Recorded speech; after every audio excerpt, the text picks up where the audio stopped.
Her day job is teaching high school English. Her nights balance between being an old lady who takes lots of bubble baths and occasionally trying not to fall asleep in public when she stays up past midnight. She has represented the Santa Cruz legendary slam team at the National Poetry Slam in 2015. Her work has been published in Red Wheelbarrow and Chinquapin. Her one chapbook of her poetry is out titled Not Yet Fluent in Luminescence. Her work has been described by her slam coach as deeply personal and delivery style as story time with Jacqnasty. Yeah. Let's put your hands up and give it up for Jacqnasty! Yeah.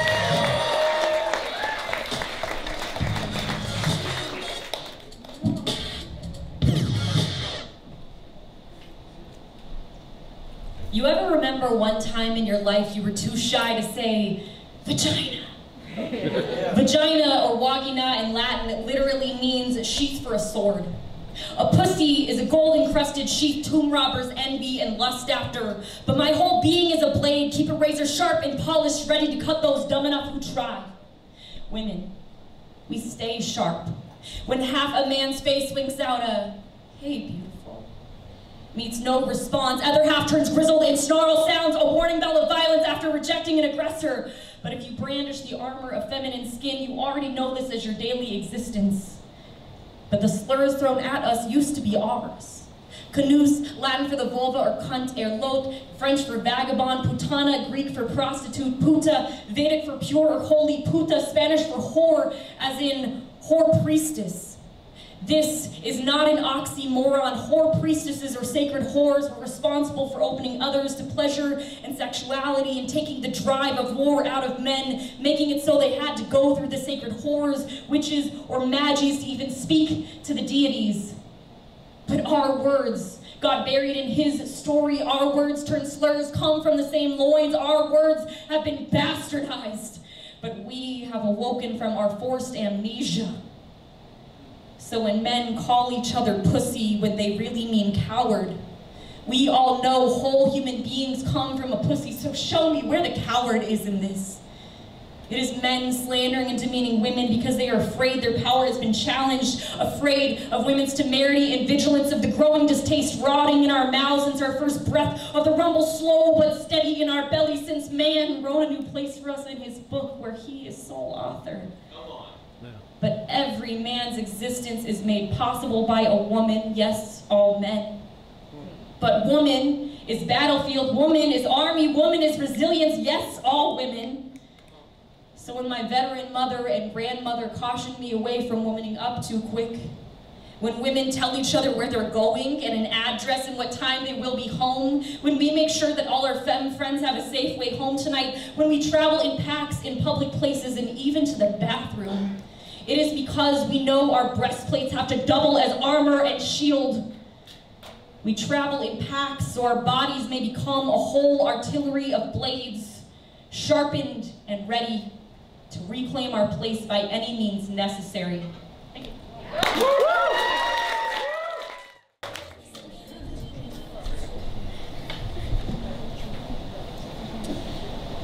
Recipe to mend a broken heart. Before baking, take your wallowing self-pity to sit out for at least 1 week. Let it rise up to room temperature. Make certain that your tears don't wet the dry ingredients. Ingredients, in no specific order. Several cups of wallowing self-pity, 1 cup of obsessive reflection, half a cup in bolded statements made and kept only to yourself, 3/4 cup what if statements, 1 leveled cup of self-doubt, 4 tablespoons denial, 1 cup late-night phone calls, really crying sessions with your best friend who doesn't necessarily say I told you so but means that, several keeping tablespoons of unhealthy habits, forgetting to sleep, lack of sleep, forgetting to eat, suicidal thoughts. The mixing, or the confusion, or the unsettling, combine all ingredients in no particular order. Start with a small bowl, but quickly realize it's too small and is overflowing and seeping into every aspect of your personal life. Continue to go to work, hoping your eyes aren't too puffy. Sprinkle an ample amount of distraction into each activity. since you will inevitably be thinking of the recipe often. Avoid mutual friends so that you won't have to explain the heartbreak, or the recipe, or the process, or the distraction, or really just anything.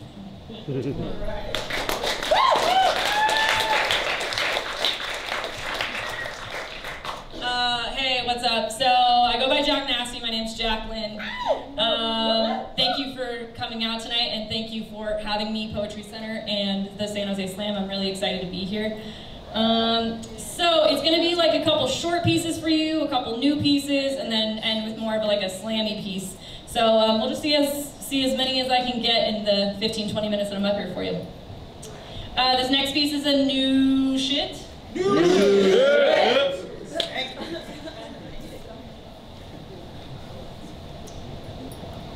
When a child takes a tumble, there's two outcomes. Adults rush over, panic drips down face, and child wails something sonically exuberant.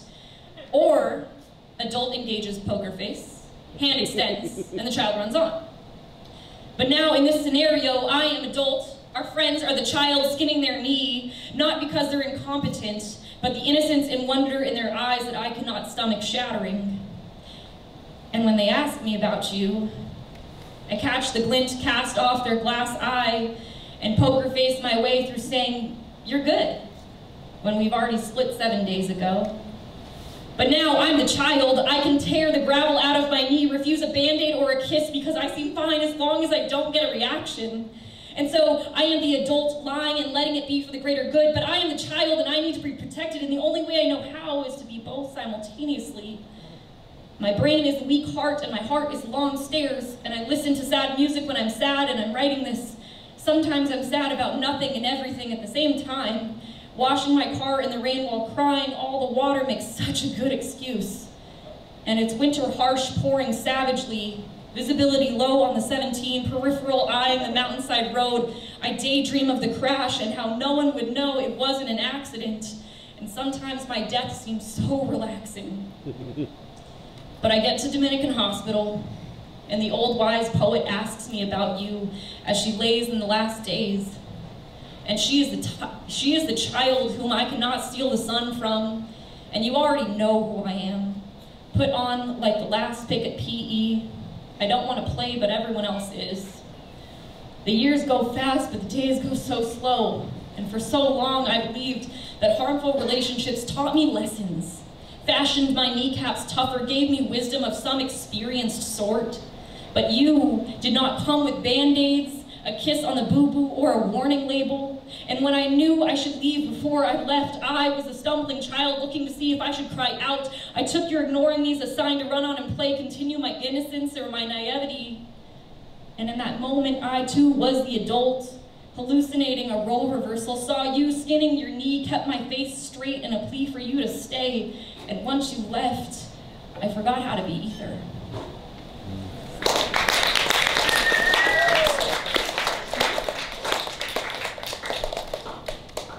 Support the venue, the beer's really good.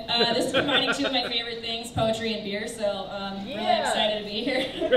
Drink responsibly on a Monday night. I'm a teacher, so I have to teach in the morning, so that's gonna be like, you know, it's gonna be what it's gonna be, but I know I got some other teachers here in the building, so thank you for what you do.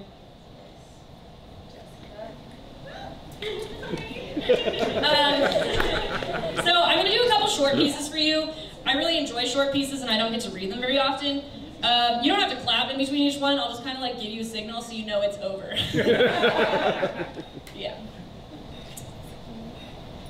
You awaken some kind of putrid memory of home I have fought all these years to subdue into dormancy. For that, I left you. Told you these are short. It's real. But you don't even have to clap in between. It's all good. As you've noticed, you've probably picked up a theme. Team sad. My poetry's heavy, and I'm not apologetic, so that's just what you're dealing with. I love sad shit. Yes. This is the only time I'm like truly honest in life, so, you know, just take it as you will. Suspended animation. A lot of days I hate living, but I'm not entirely sure that I want to die. In the suspended animation, mornings soon become impossible. Do I stay and sleep forever, hoping the sheets may swallow me from responsibility, or go out and face the world with a stupid fat grin and say, I'm just great, and you? Wishing I'd stayed in bed. All right, a couple more short ones for you. This one's actually like a little happier, I swear.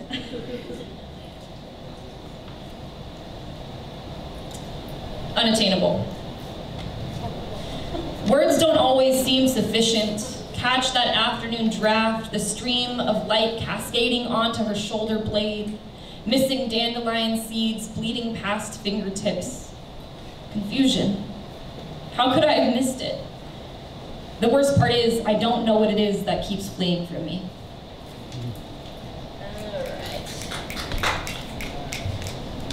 I hope you like short poetry. I've still got just a couple more for you. So I have a chapbook, but I sold out of it, so unfortunately I don't have it with me. So, Forbidden Fruit, I'm going to read to you from the chapbook that is now only one copy left.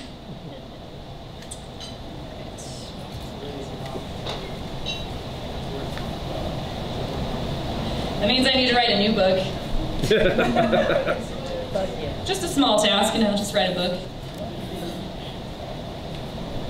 This is called Devils in the Details. She drank sin for breakfast, lunch, and dinner, prayed before each meal, never missing even one. She went to church some Sundays, especially holidays. She was a God-fearing woman. I feared her even after she was no longer my God. All right, only one more short one for you here.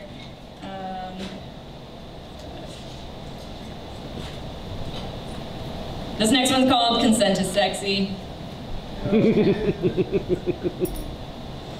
There's nothing more my bones desire than to kindle bare against yours, fan our tandem flame with heavy breaths, get familiar with warming each other, consenting, find the right amount of heat to touch you with.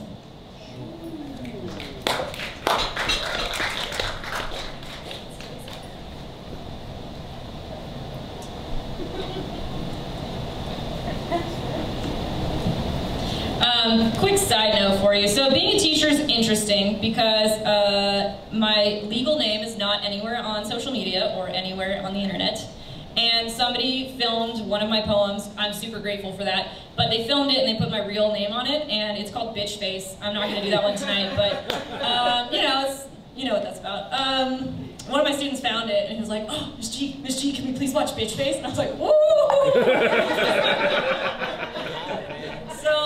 Really funny if you're a teacher or just someone in like the public eye, you totally know what I mean. It's like I'm one person in my real life and then I'm one person in front of, you know, my kids. So yeah, you gotta be a certain person for them, and I really wish I could be the poet person, but only like 3/4. This one called Eye of the Storm. I've had to be the responsible one most of my life.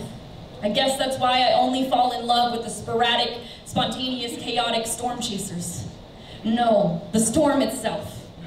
Crave some kind of sweet release that comes with uncertainty. Allow myself to love with every cell of me. Feel it all. Let the profound linger longer. Steep in it so long, I forget my natural flavor. And when the storm comes, my bones ache with a familiar treachery, try to dig my heels into the helpless floorboards being pried up from their nails, retching against the sheer force. They give way, and so does my body, propelled into the eye of your hurricane, and my bones, they brittle themselves, creak in protest, seem to whisper, "I told you so." And yet, I regret nothing. Even when my limbs nearly tear from their sockets, when my poor ragdoll body hits the earth again, every bone shattered into a mosaic of misgivings, I do not wish to unlive any second of any moment with you. Put myself back together piece by piece, mend the breaks and sprains, somehow see it poetic the way I let myself love a storm sincere, Having heard legends of what reckless abandon storm chasing would get me, believing with every part of me that future heartbreak is no reason to love you with only part of me. So I'll pick up my fragments, glue them back together, find resilience as adhesive, maybe leave a small piece of me for you, so you can remember what it's like to be loved by such abundance. Yeah.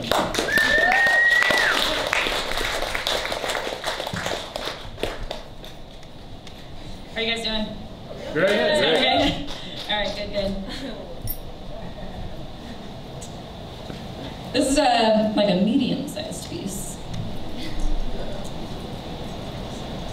Steady bump to bump bump, bump to bump bump, bump to bump bump, vibrating through the other side of our apartment wall. Neighbors always playing something past quiet hours. I think I heard them moaning. Makes me wish that my partner would touch me. The last day that we had sex was the day we moved in 3 months ago. And I hear the bump to bump bump through our thin walls and wish we made noises we had to cover up with loud music too.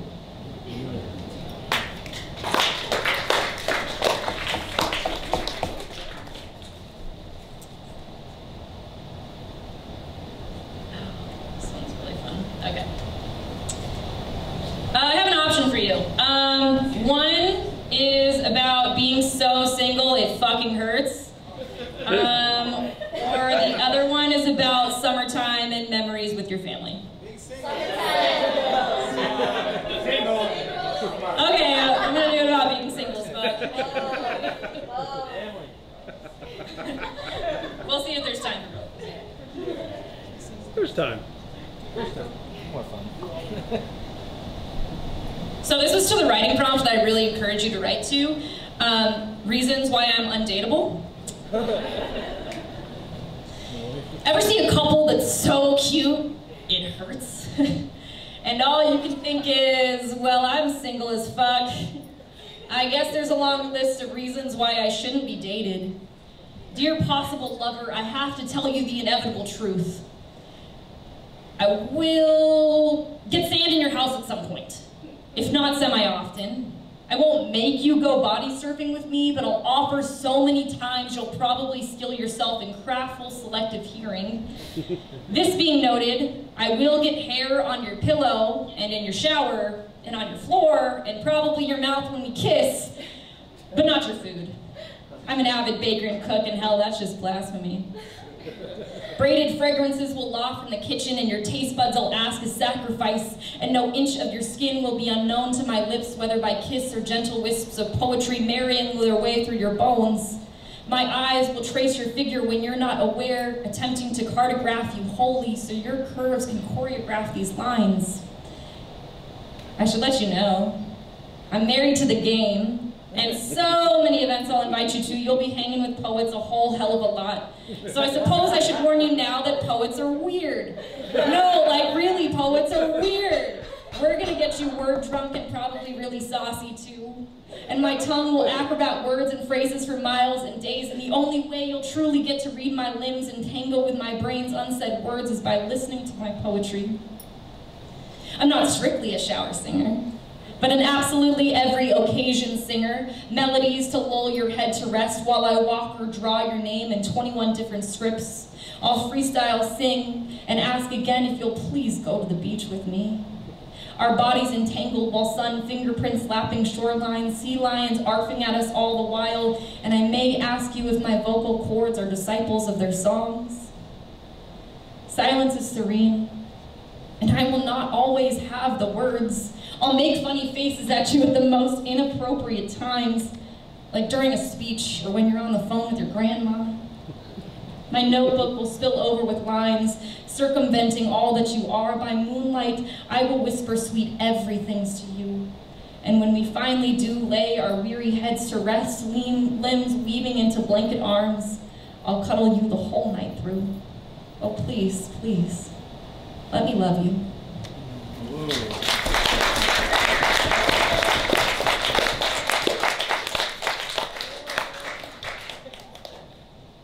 I actually think I'm gonna have time for the family one, so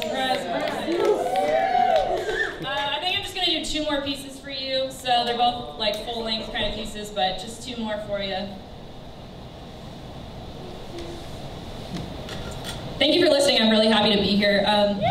Really stoked that I got invited to come out to this. I'm a first-year teacher, which means I'm busy as fuck, and I don't get out very much, so I'm really happy to be here.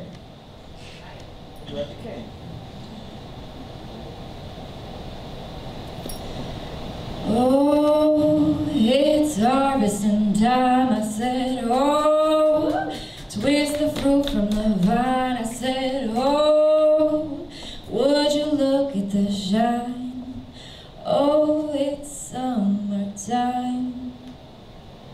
Summer can only mean one thing, high time to go to my grandparents' house. Ever since forever, Grandpa would hoist me up on his shoulders, eye levels with the plums, his words meloding their way through the branches, guiding my fingers. The darker the sweeter, as purple as you can get them. Fingers fumbling over the ripest ones, plucking 1, 2, 3 more and race inside to make our sweet jam. Slicing, squeezing, boiling, sprinkling, cooling, jarring, finger licking, the tree and me, while we both kept growing. Didn't need Grandpa's shoulder boost much longer. I never thought of my grandpa as growing. He was old as if it was an age. Every time I'd see him, he didn't seem to age. Oh Lord, how much easier it is to love someone from far away. Keep the last image of him shrined in my memory. Till one summer, his words did not scout out the darkest purple beauties for me. Me outside plucking the plums alone, muttering our song, him inside resting, struggling to keep his eyes open, gently shake the sleep off him, show him our plunder. He holds one up to his skin. See, me and this one are the same color. Told you the darkest purple are the sweetest, they're just passing their sugar over to me. A feeble laugh escaping his lips as he compares all the plums to his bruising skin. This year he barely ate any jam. I guess it could be the 60 years of diabetes, the quadruple bypass, the vein section from his forearm to his heart, the heart monitor implanted chest deep, double kidney failure, and every other day doctor visits, or the plum bruises fermenting under his skin. The day after Christmas this year, Grandpa sluggishly got ready for his dialysis appointment, this being the only thing keeping him alive. The 26th of December was the first time he told me he wanted to die. Later that day, he was checked into the ICU and still hasn't gone home.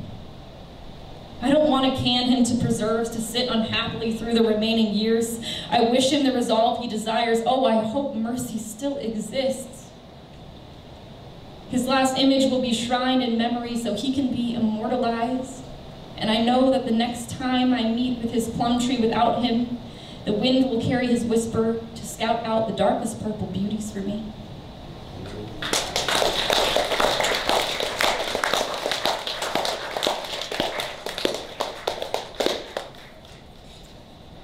My grandpa's unfortunately no longer here, but you know, it's nice to do that piece and like remember him.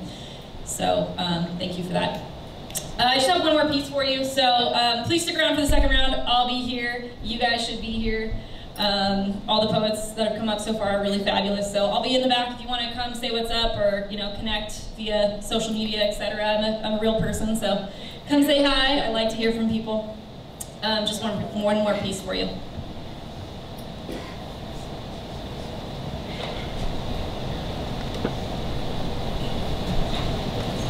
Every time it happens, you'll make excuses for him.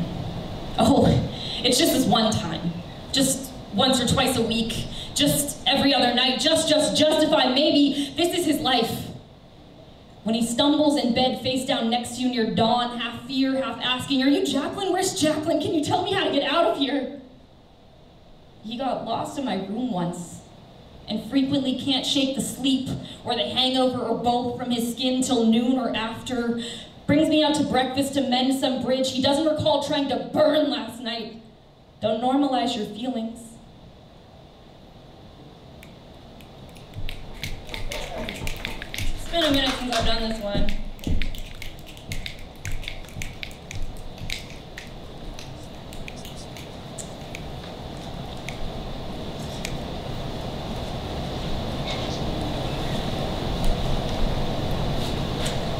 If you were raised by an alcoholic, you will inevitably compare him to your mother, to the familiar feelings of home. Smell is said to be the strongest memory-triggering sense. No wonder his breath made me feel so at home, made it so easy to confuse being needed for being loved.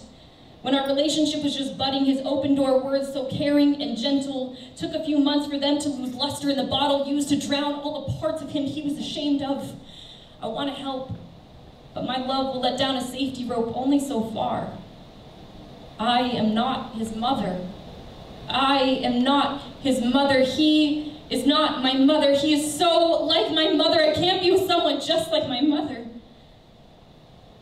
Expect some nights to be extremely triggering and to repaint the events before his sloppy eyes. He may laugh, he may not believe that it could be him. When comparing him to your childhood, you'll convince yourself that this is okay, I am okay. When he is barely conscious to welcome in the new year, he won't be so welcoming.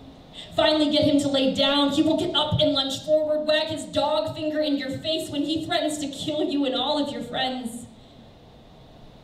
Stay silent. Wait for him to fall where he stands, or hopefully a couch.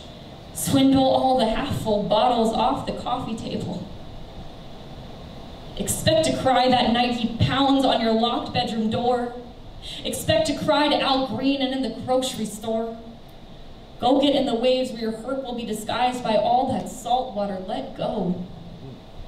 One day, I will not know how to poem the hurt, his transformation from how his words used to hold me, how he carried himself all pride, how he suffocates himself in past misery, can't seem to stop drinking long enough to see I was willing to love him. I have to leave him.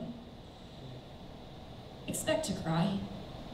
Expect to feel the pit of you pride from a not quite ripe fruit, to feel somewhat hollow. You'll realize the limits that you will go through just to feel loved. How much it hurts to extract the toxic out of yourself, perform surgery on your own intestines. Gritting teeth, cut out the sick spot, and trust that true fulfillment comes from saying, I refuse to only be needed.